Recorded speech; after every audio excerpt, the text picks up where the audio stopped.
لما بنشوف قصص عن القتلة المتسلسلين والسفاحين دايما بنلاقي قاسم مشترك ما بينهم، زي طفولة مشوهة أو عنف أو سوء معاملة من الوالدين أو صدمات وعقد نفسية، وأوقات في طرق تنفيذ الجرائم بتاعتهم، حتى في الاعترافات بتاعتهم بعد ما بيتقبض عليهم. كل دي حاجات القتلة بيكونوا متشابهين فيها. طبعا ده غير التجرد التام من أي إحساس إنساني، والقصة اللي احنا هنحكيها النهاردة دي هتكون مثال واضح على كده. أنا محمد موافي وأنت دلوقتي بتتفرج على كريمنال بالعربي.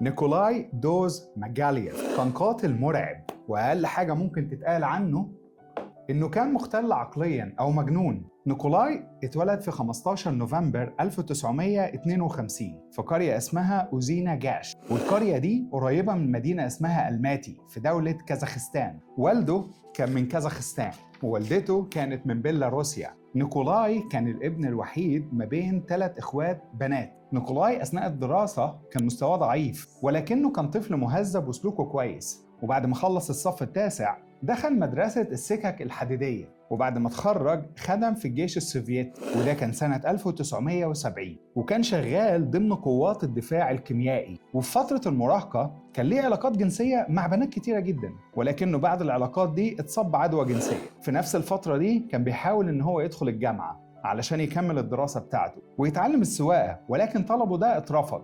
بعد كده فضل يتنقل في أماكن مختلفة جوه روسيا، وكان بيشتغل في أكتر من وظيفة قبل ما يرجع لمسقط رأسه في مدينة أوزيني جاش سنة 1977. كمان في الفترة دي كان بيشتغل كرجل مطافي، ولكن بعد فترة صغيرة جدا اكتشف إنه جات له إصابة بمرضين جنسيين مختلفين، وده برضه كان بسبب علاقاته الجنسية الكتيرة اللي كانت قبل كده، وده كان خلاه شخص غاضب جدا. ده بقى بالتحديد كان سبب بداية الجرائم المرعبة اللي هنسمعها ونشوفها بعد كده. للأسف نيكولاي قتل ستات كتير جدا، وده كان في فترة 1979 لسنة 1980، يعني خلال سنة واحدة بس. تعالوا مع بعض نشوف بداية جرائم نيكولاي. أول جريمة ارتكبها كانت في يوم 6 يناير 1979، ده لما هاجم بنت صغيرة اسمها ناتاليا أندرونيك. البنت دي كان عندها 17 سنة. نيكولاي هاجمها وهي ماشية لوحدها على طريق أوزيني جاش السريع. في الوقت ده كانت لسه راجعة من الكنيسة.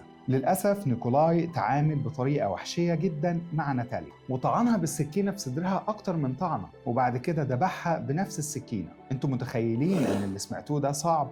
نيكولاي ابتدى يشرب من دم الضحية دي بعد ما ذبحها، ولكن في نفس اللحظة دي ظهر أتوبيس على الطريق السريع. الأتوبيس ده وقف شوية وبعد كده اتحرك ومشي تاني، وبعد ما الأتوبيس ده مشي نيكولاي كمل الجريمة بتاعته لحد الآخر. وبالفعل ابتدى يمثل بالجثة وقطع صدرها ورجليها وطلع الأحشاء بتاعتها وحط كل الأحشاء دي في الشنطة بتاعته. مفيش سلوك ملتوي ومرعب أكتر من كده. بعد كده دفن النص السفلي من الجثة وإيديها في مكان الجريمة بتاعته، ولكنه هنا ساب راسها وجزء من رجليها مكشوف، وبرضه ده في نفس المكان اللي تمت فيه الجريمة. انتوا متخيلين ان هو واقف لحد كده؟ نيكولاي فضل ياكل من لحم الضحية دي اللي أخده في الشنطة لمدة شهر كامل. الجيران الموجودين في المنطقة دي لقوا جثة ناتاليا يوم 20 يناير 1979 وبلغوا الشرطة، ولكن تحقيق الشرطة قالوا إن ممكن الضحية تكون عرضة لحيوان مفترس هو اللي عمل فيها كده، وحاولوا كتير يدوروا على الجاني أو المجرم هنا، ولكن ما وصلوش لأي نتيجة. بعدها يوم 21 إبريل في نفس السنة، سنة 79، نيكولاي قتل ست تانية اسمها آنا مارينوفا. الست دي كانت ست كبيرة عندها 70 سنة، وبرضه للأسف لم يتم العثور على الجثة بتاعتها. في يوم 21 يونيو 1979 برضه نيكولاي اقتحم بيت جديد بالقرب من مدينة الماتي وقتل ست كبيرة اسمها إلينا لافريشيفا، ودي كانت ست كبيرة عندها 65 سنة. وللأسف المجرم ده ما اكتفاش بس لحد كده، ده قتل كمان بنتها اللي اسمها ألكسندرا، ودي كان عندها 32 سنة، لسه شابة صغيرة. المجرم ذبح الأم وبنتها وهم نايمين، وبعد أقل من أسبوع واحد بس، وبالتحديد يوم 27 يونيو 79، واحدة من أصدقاء نيكولاي اشتكت له إن ليها صديقة اسمها مارينا فولوكوفا، والبنت دي سرقت منها حاجة وهي متضايقة جدا من اللي حصل ده. المعلم ده بقى قال لها خلي صديقتك دي تجي لي البيت. ولما وصلت مارينا البنت الصغيرة اللي عندها 23 سنة للبيت عنده، نيكولاي هاجمها وخنقها. وتاني ده كان قبل ما يذبحها ويشرب من دمها. الشيء المرعب اللي احنا هنقوله لك دلوقتي ان نيكولاي كان بيخزن لحوم الضحايا في براميل جوه البيت عنده. وفي 21 أغسطس من نفس السنة برضه سنة 79 نيكولاي عزم أصحابه عنده في البيت، وفضلوا يتكلموا عن هواية الصيد وذكرياتهم فيها وهم عمالين يشربوا كحول. في خلال القعدة دي نيكولاي حب يستعرض وفرجهم على بندقية الصيد بتاعته اللي كان وارثها عن جده. ولكن لما خرجوا بره البيت علشان يصطادوا، نيكولاي حاول يستعرض مهارته في الصيد قدام أصحابه، وحاول يصطاد حمامة ولكنه فشل إن هو يصطادها. وهنا هو بيحاول يعمر البندقية بتاعته مرة تانية، بسبب تأثير الكحول وقع على الأرض. في اللحظة دي خرجت رصاصة من البندقية بتاعته وأصابت زميله في الشغل اللي هو ألكسندر سكولوفسكي، وفي التو واللحظة ألكسندر ده وقع ميت. هنا اتقبض على نيكولاي بتهمة القتل الخطأ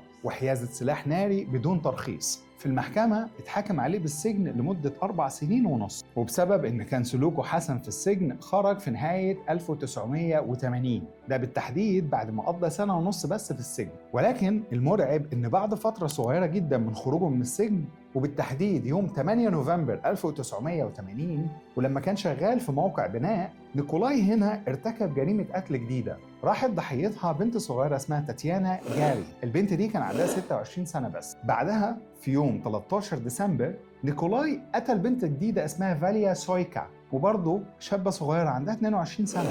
نيكولاي اقتحم بيتها وقتل المسكينة دي ب 18 طعنة وهي نايمة. يوم 18 ديسمبر من نفس السنة 1980 نيكولاي عمل حفلة تاني في بيته وعزم مجموعة من أصحابه وقضوا الليلة كلها في السهر والشرب. ولكن في اليوم اللي بعده حصلت وقعة صادمة أكدت للكل إن نيكولاي شخص شديد الخطورة ومضطرب نفسيا بشكل مبالغ فيه. الواقعة دي إن هو دخل أوضة واحدة من أصحابه واللي كانت معزومة من ضمن المعزومين في الحفلة بتاعته. البنت دي اسمها زويا سليفكا، ودي كانت شابة صغيرة عندها 27 سنة. لما خرج من الأوضة بتاعتها اللبس بتاعه كله كان عبارة عن دم. المرعب إنه كان شايل راس زويا في إيده. أصحابه لما شافوه فكروا إن دي ممكن تكون راس خنزير مثلا، ولكن لما عرفوا إن خلاص اللي في إيده دي راس بشري، كلهم طلعوا يجروا من البيت وبلغوا الشرطة. في البداية الشرطة نفسها ما كانتش مصدقة البلاغ ده، ولكن لما الشرطة وصلت للبيت بتاع نيكولاي لقوه لسه أصلا بيشرح في الجثة وجسمه كله متغطي بدم الضحية. وبشكل عجيب نيكولاي هرب من الشرطة ونط من الشباك. ولكن في صباح يوم 20 ديسمبر 1980 تم القبض عليه. نيكولاي اعترف انه ارتكب 8 جرائم قتل، وكمان قدم للشرطة مذكرات كان كاتب فيها الطرق اللي كان بيعذب بيها الضحايا وبيقتلهم بيها. مش كده بس، الطريقة اللي كان بياكل بيها اللحوم دي كمان. وإنه لما جاب راس الضحية الأخير عشان يوريها لأصحابه كان بيوريها لهم بس بدافع إنه عايز يشوف الصدمة على وشوشهم فقط. وقال في اعترافاته بعد كده إن هو الوحيد اللي كان بياكل اللحوم بتاعة الضحايا بتوعه، وإنه عمره ما قدم اللحم ده لأصحابه أبداً. والله راجل كويس كتر خيره. بعد كده تمت محاكمة نيكولاي يوم 3 ديسمبر 1981، والمحاكمة دي كان عن كل جرائم القتل بتاعته. وبسبب تشخيصه النفسي بمرض الانفصام، القاضي هنا أمر إن نيكولاي يتحجز في مستشفى للأمراض العصبية والنفسية. ده كان بالتحديد في مدينة اسمها طاشقند. ده كان من ضمن نطاق جمهورية أوزبكستان الاشتراكية السوفيتية. واحد من الدكاترة اللي فحصوا حالة نيكولاي العقلية قال إن سبب ارتكابه للجرائم دي كراهيته الشديدة للستات، وده كان بسبب إصابته بأمراض منقولة جنسيا نتيجة علاقاته الجنسية معاهم في فترة شبابه. بعد كده نيكولاي قضى 8 سنين في مصحة نفسية. مع الوقت حالته اتحسنت بالعلاج فاتنقل لمستشفى تانية للأمراض النفسية والعقلية. ولكن يوم 29 أغسطس سنة 1989 نيكولاي هرب من المستشفى. المرعب إن نيكولاي فضل هربان لمدة 2 سنين، وكان بيتقال إن نيكولاي في الفترة بتاعت هروبه دي عمل جريمتين قتل وفضل يتنقل ما بين جمهوريات الاتحاد السوفيتي. على حسب ما ذكر في بعض الروايات نيكولاي كان بيشتغل وقتها في بيع النباتات البرية. في شهر إبريل سنة 1991 اتقبض على نيكولاي مرة تانية. نيكولاي كان بيحاول يسرق شوية غنم في مدينة طاشقند.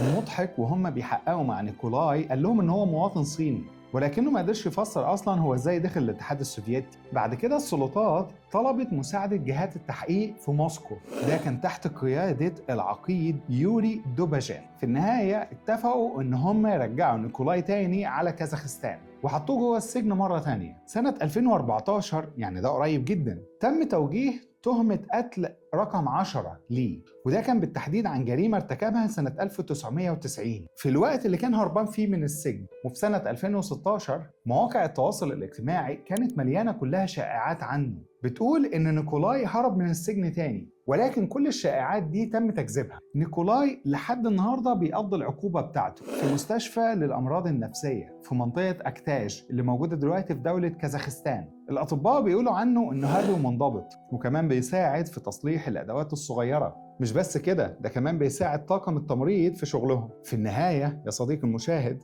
انت شايف ان نيكولاي كان فعلا مختل او مجنون زي ما كان بيقول لاعترافاته للشرطة، ولا كان شايف نفسه بطريقة مختلفة بيبرر بيها كل الجرائم اللي عملها لما اعترف وقال انه قرر يقف مع الحيوانات ويقتل البشر زي ما البشر بيقتلوا الحيوانات؟ وكمان قال في أقوال تانية انه بيقتل الستات لانه شايفهم اقل منزلة من الرجالة، وانهم بيكسروا قانون الطبيعة، وانه بيقدر يشوف المستقبل عن طريق قتل البشر زي ما كان قارئ قبل كده في كتاب معين، ولا هو بس في الاخر مجرد مجرم وسفاح بدون اي احساس او انسانية؟ دلوقتي احنا حابين نعرف رأيك في السفاح والمجرم المختل ده. انت كنت بتتفرج على كريمنال بالعربي، البرنامج اللي بيجيب لك ابشع القصص عن قضايا مقفولة وقليل اللي اتكلم عنها. لو عجبتك الحلقة دي ما تنساش تعمل لنا لايك وسبسكرايب، وروح شوف الحلقات اللي فاتت واستنانا في الحلقات اللي جاية، وسيب لنا رأيك في كومنت عن الحلقة دي. أو لو حابب تقترح لينا قصة معينة وحابب إننا نتكلم عنها، سيب لنا تعليق عنها في كومنت. شكرا ليكم، سلام عليكم.